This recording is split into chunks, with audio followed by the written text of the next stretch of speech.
qofku nadarku uu leylay hadduu wacadki naafeeyo qofku nadarku uu leylay hadduu wacadki naafeeyo nacabkana ka tala qaato siday noqon axwaasheedu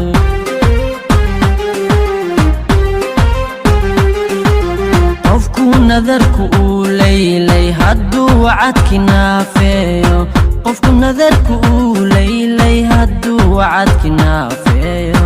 nacabkana ka tala qaato siday noqon axwaasheedu. السلام عليكم ورحمة الله وبركاته. ولا قلبي سوري هذا ما تحني هنا مقال كله حسب فضل هذا مركز الكور يسد أنا كسب بقول يسد سبسكرايب صح هذه ما ستي ما تحني هنا مقال كله سيد جاء كان ولا شيء كستو كان هذا راح يبقى سوسو إن شاء الله أوكي عمران إذا جاء كان ولا شيء كستو كان هذا راح يبقى سوسو ده وهذا شيء كست يقول دور وين كقطع جوش حريرك لا أنت سنو حد عكرته سي أي سنة تسودين سهل waxyaabo ama mowduucyo aad kala hadasho gacalsadaada ama gacaliyahaaga muuqaalkan waxaan kugu hayaa waxyaabo ama mowduucyo xiiso badan oo aad kala hadli karto jacaylkaaga. number 1 qofka ammaantiisa badi ammaan jacaylkaaga tan wax badan oo farxad ah ayay sii doontaa maalintiisina u qurxin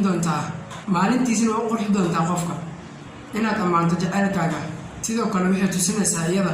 inaad weli ka hesho oo soo jiito adiga u sheeg inay aad u qurux badan tahay u sheeg inay wax dheer tahay gabdhaha sida u quruxda badan u amaan ayada taasi jawigeeda ayay qurxin doontaa. number 2 kala hadal mustaqbalkiina kala hadal hadafyada aad labadiina rabtaan inaad gaartaan iyo waxyaabaha jeclaan lahaydeen inaad samaysaan mustaqbalka inaad kala hadasho qorshaha mustaqbalkiina waa mowduuc kamid ah mowduucyada ugu muhiimsan ee aad kala hadli karto jacaylkaaga. number 3 kala hadal waxyaabaha ay xiiseyso ayada tan waa wadada ugu fiican ee aad ugu ogaan lahayd sida aad ula dhaqmi lahayd ayada markaad kulantaan ogow ama baro waxyaabaha ka farxin kara ayada iyo waxyaabaha ay iyada xiiseyso inay qabato waqtiyada firaaqeeda. number 4 kala hadal ama wax ka weydii dhibaatooyinkeeda diyaar u noqo inaad kala hadasho dhib hadduu yimaado ogeysiinna markasta arteeda joogto ayada u sheeg oo xasuusi markasta dhibkeeda inuu dhibkaaga yahay daacaddii inaad sidaas dhahdo ma jiro wax ka qurux badan waxay noqon doontaa qof aad ku kalsoonaato. number 5 ka hadal familkeeda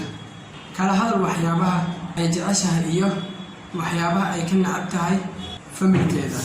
badan ka ogow arrimaha familkeeda taasi waxay keeni doontaa inay wax badan kaaga sheekayso nolosheeda gaarka ah iyo tan familkeeda. number 6 kala hadal asxaabtaada ka hadal asxaabtiina waan hubaa weerari lahayd asxaabtaada iyo dadka aad la socto nooca ay yihiin inay ogaato sidoo kale waxaad la wadaagi kartaa dhacdo qosol leh oo adiga iyo asxaabtaada idinku dhacday. 7 ku dhex hadal macaan oo romantic ah si loo maceeyo jawiga waxaa loo baahan yahay hadallo macaan oo romantic ah kala hadal dareemaheeda u sheeg intuu la eg yahay jacaylkaad u qabto adiga weydii waxa ay jeclaan lahayd inay sameyso haddii aad labadiina kulantaan. sidoo kale waxaad dhihi kartaa ama aad u sheegi kartaa ayada inay tahay gabadha ugu macaaneed ee aad weligaa barato. numberka 8 kala hadal dhacdooyinka hadda dhacaya haddii aad dareento inuu wada sheekaysiga sii qalalayo waxa ugu fiican ee aad sameyn karto ayaa ah inaad soo raadiso waxyaabo hadda dhacaya ama xitaa u dir muuqaal ka qoslin doona ayada. waana intaas asxaabtayda qaaliga ah waad kuma sadii daawasho muuqaalka daawto insha Allah dhammaantiin waxaan idin jeclahay farxad bashbash barwaaqo reer waxaan u ballan muuqaalkan muuqaalkiisa insha Allah.